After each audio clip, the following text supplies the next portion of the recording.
In Veneto sono ben 529 le ditte di produzione cinematografica e produzione audiovisiva che hanno dovuto subire gli effetti dello stop totale causa Covid. Se ne è parlato in un interessante convegno promosso da CNA Veneto nello spazio della Regione Veneto nell'ambito della Mostra del Cinema di Venezia all'Hotel Excelsior al Lido. Una filiera importante per quanto riguarda il mondo del Veneto, che è fatta da centinaia di imprese che lavorano nei vari settori che sono parte integrante di questo mondo e che vogliono essere rappresentate qui all'interno della vetrina più importante italiana del cinema.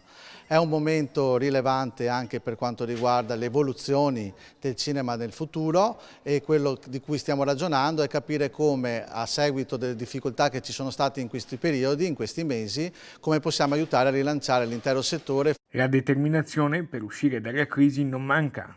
Le difficoltà più grandi sono state quelle proprio nella realizzazione dei film e le attività che hanno riguardato i set e hanno colpito anche tutto il mondo degli eventi che sono comunque collegati al sistema del cinema e di tutta la filiera.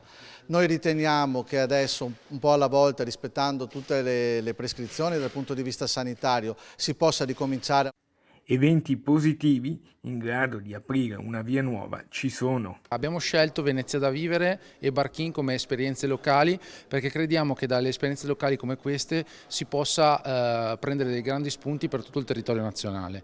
Nello specifico sono due esperienze, una nel comparto moda che vanno a rappresentare quello che è la digitalizzazione attraverso eventi online di quello che è la sfilata piuttosto che la presentazione di un prodotto. Nel caso di Barchin invece è un vero e proprio cinema fatto sull'acqua con delle barche e queste sono due modalità, soprattutto la seconda, che riprendono quello che sono la storia del cinema, cioè il drive-in, per essere contemporanee e adeguate a un territorio, quello che è la Laguna di Venezia.